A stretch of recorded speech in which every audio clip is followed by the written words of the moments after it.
तो अगर मैं बात करूँ, आपको अगर इन्वेस्ट करना हो कंपनीज़ में, तो आपको कौन सी कंपनी चुननी चाहिए और कौन सी कंपनी नहीं चुननी चाहिए, या फिर उन्हें नेगलेक्ट करना चाहिए और क्यों करना चाहिए, उसके पीछे भी मैं रीज़न बताऊंगा।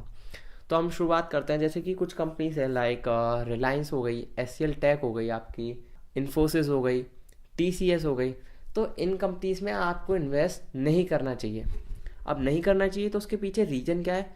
एक्चुअली इन कंपनीज के, जैसे आपको पता है ये कंपनी बहुत बेटर परफॉर्म कर रही है मार्केट में, प्लस इनके पास अच्छा खासा मार्केट भी है, मीन्स इनका डिस्ट्रीब्यूशन चैनल बहुत अच्छा है, इनके पास पहले से कस्टमर्स हैं, और इनकी कंपनी वेल स्टेबलाइज लगातार प्रॉफिट भी अर्न कर रही है उनके थ्रू।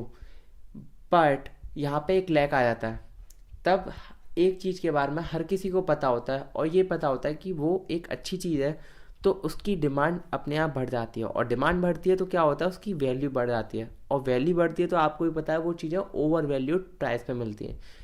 तो जैसे हमें भी पता है कि ज्वेलरी है, डायमंड बहुत लिमिटेड है, डिमांड बहुत ज़्यादा है, इसलिए हमें वो ओवर वैल्यू या फिर हमें ज़्यादा प्राइस दे के लेनी पड़ती है। चाहे उसकी प्राइस हमें नहीं पता, वो प्राइसलेस चीज़ है, मतलब उसका एक हम प्राइस फिक्स नहीं कर सकते, बट डिमांड सप्लाई के अकॉर्डिंग ही उसका प्राइस फिक्स हो जाता है।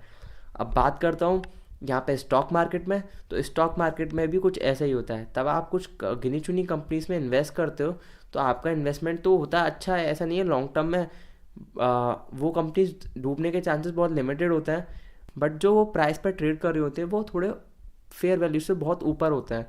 तो जिससे क्या होता है, आपकी जो रिटर्न होती है वो बहुत कम हो जाती है। तो आपको इसी जगह एज एन इन्वेस्टर उठाना हो फ़ायदा। तो इन्वेस्टर में इन द सेंस कह रहा हूँ कि अगर आप एक नॉर्मल पर्सन भी हो और आपको एनुअल रिपोर्ट्स पढ़नी आती हो, बैलेंस शीट पढ़नी आती हो, P&L पढ़ना आता हो, ये सब चीज़ें नॉर्मली आपको पढ़नी, मतलब अकाउंटिंग के सारे टर्म्स इजीली आप समझ सकते हो, तो आप भी अच्छी कंपनीज को फाइंड आउट कर सकते हो। अब फाइंड आउट करने का तरीका क्या है? तो पहले तो उन कंपनीज को ढूंढो जिनके बारे में कोई ज़्यादा नहीं जानता। तो उससे क्या होता है, जैसे कि आप भी समझ सकते हो, जिन कंपनी के बारे में कोई नहीं जानता, इसका मीन्स उनके प्राइस कम होंगे। कम क्यों होंगे? क्योंकि भाई कोई जानता ही नहीं है ना उनके बारे में।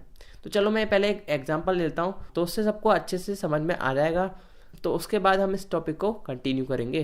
तो एक्चुअली ओवर वैल्यूड के बारे में बताऊँ, तो जैसे कि एक ज़मीन है आपके घर के पास, ठीक है, और सबको पता है यहाँ पे एक बहुत बड़ा मॉल खुलने वाला है, जिसके चक्कर में यहाँ पे हो सकता है अड़ोस पड़ोस में दुकानों की डिमांड बढ़े, ATMs की डिमांड बढ़े, मतलब कि ATMs भी लगेंगे, तो उनको लैंड चाहिए होगा। तो लैंड चाहिए होगा, तो एक्चुअली आपके घर के पास सब लोगों को पता है यहाँ पे जो भी लैंड खाली है उसके रेट बढ़ने वाले हैं बहुत ज़्यादा, और बढ़ने नहीं वाले, वो पहले से ही ओवर वैल्यूड होंगे, क्योंकि हर किसी को पता है, तो हर कोई महंगे से महंगे रेट पर खरीदने के लिए तैयार होगा।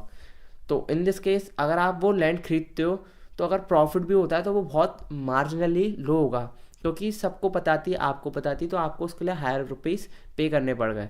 बट अगर हम दूसरा सिनेरियो देखें कि एक ज़मीन है आपके घर ही के पास, ठीक है, बट उसके बारे में कोई नहीं जानता, कोई ये नहीं जानता कि यहाँ पे फ्यूचर में एक मॉल भी खुल सकता है, एक यहाँ पे एयरपोर्ट के लिए रास्ता निकल सकती है, और भी कुछ वहाँ पे कुछ और एक्स्ट्रा, या फिर हो सकता है बॉलीवुड का कोई सेटअप बनने वाला उसके पास ही।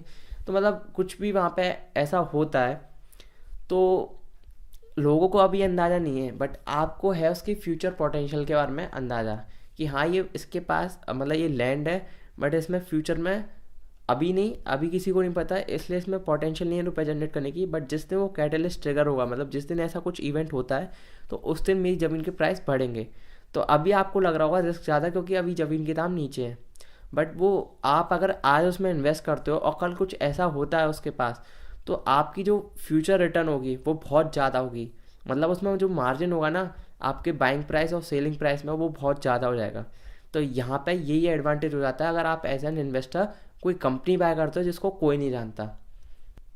तो कोई कंपनी के बारे में आप नहीं जानते, तो उसका एक डिसएडवांटेज भी होता है। तो उसका डिसएडवांटेज एक्चुअली ये होता है कि अगर कोई कंपनी ज़्यादा नोन नहीं होती, तो उसका डेटा भी इजीली आप नहीं फाइंड आउट कर सकते।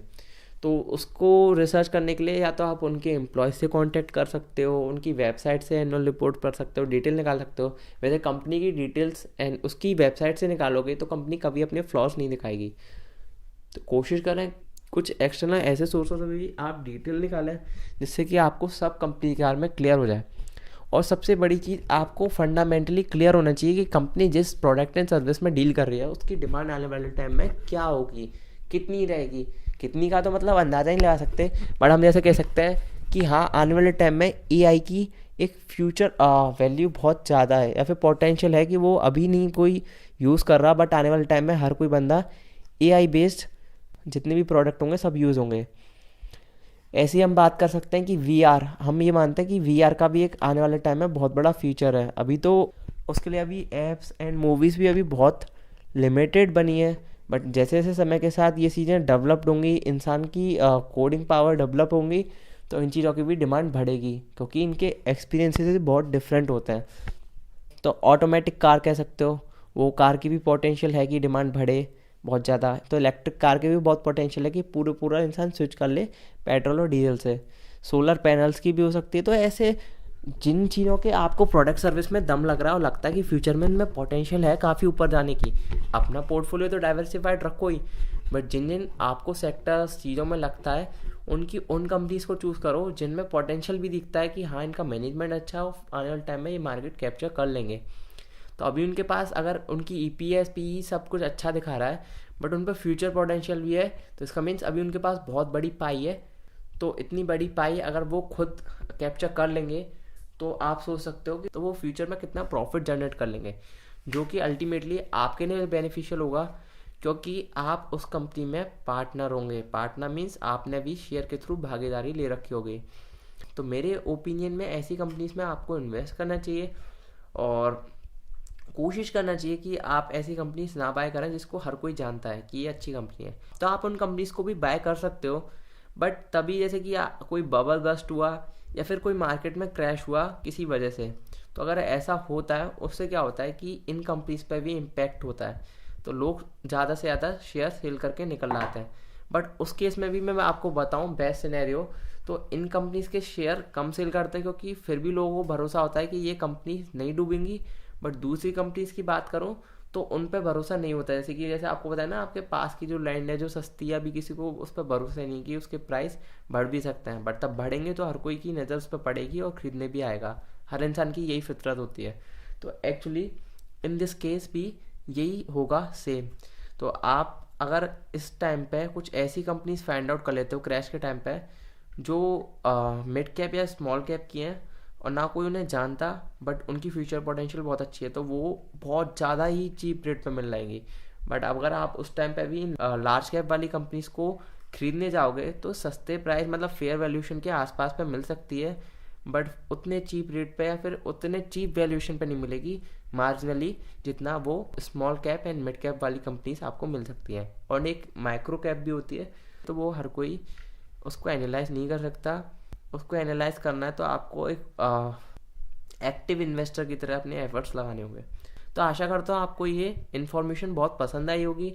अगर पसंद आती है तो प्लीज़ लाइक करें, शेयर करें और सब्सक्राइब करना ना भूलिए। अगर आपका कोई सजेशन है तो आप नीचे कमेंट कर सकते हो, और अगली वीडियो में मिलते हैं। तब तक के लिए टेक केयर, बाय बाय।